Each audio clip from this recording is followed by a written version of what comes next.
আসসালামু আলাইকুম গাইজ, আপনাদের মাঝে একটা নতুন কাজ নিয়ে আসছি। অবশ্যই আপনাদের ভালো লাগবে।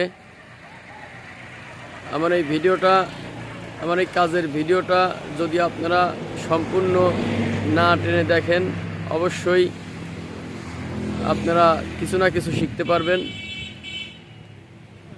আমি যে বিষয়ে আলোচনা করব আপনাদের মাঝে, সেটা হচ্ছে এটা একটা আরসিসি বিল্ডিংয়ের কাজ। এই কাজটা অ্যাকচুয়ালি আগামীতে ছাদ হবে, এখন টিন শিটের কাজ, যার কারণে কাজটা এভাবে করা হয়েছে। বাইর দিয়ে নেওয়া হয়েছে। বাইর দিয়ে নেওয়ার কারণ সেটা আমি আপনাদের বলবো, দেখতে থাকুন। আমার এই কাজটা আপনাদের ভালো লাগবে। এটা হচ্ছে কলিং বেল বা কলিং সুইচের বোর্ড বসাবো, যার কারণে আমি কেটে রাখছি।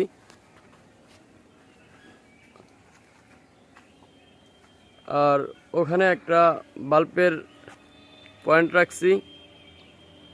এখানে আমি জয়েন্ট বোর্ড ব্যবহার করব।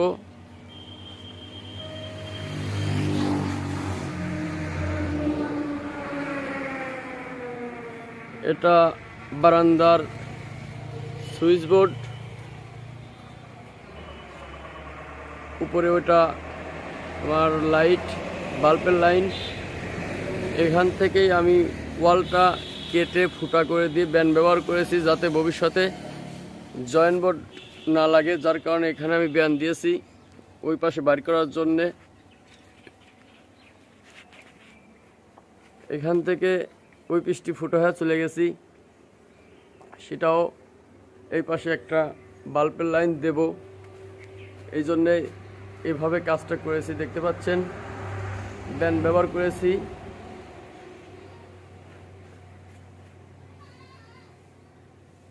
এটা বাল্বের লাইন, ওইটা ফ্যানের লাইন। এখানে ডাব হবে। আপাতত ছাদ না করে টিন শিট দিয়ে আপাতত কাজ করবে, যার ফলে আমি ওখানে ব্যান্ড ব্যবহার করেছি। ডাবের সাহায্যে আমার এই পজিশনে এটা আমার বেড ব্যবহার হবে, যার ফলে আমি লাইনটা বের করেছি, দেখতে পাচ্ছেন। এখানে আমি ডিমার সুইচ দেব, অর্থাৎ রেগুলেটর সুইচ হাতের কাছে বা বেডের সাথে নিয়ে আসছি, যাতে আমি শুয়ে থেকেই ফ্যানটা ব্যবহার করতে পারি। এটা আমার টেলিভিশনের পাওয়ার। এখানে আমি একটা 2 ঘাটের বোর্ড ব্যবহার করব। এই 2 ঘাটের বোর্ড, একটা থাকবে আমার 6 পিন আর একটা থাকবে ডিশ সকেট। ওখান থেকে আমি ডিশের তারটা নেব, নিয়ে এখান দিয়ে এই জায়গায় বোর্ড করব। আর এখানে থাকবে বাল্বের সুইচ, আর থাকবে একটা সকেট সুইচ।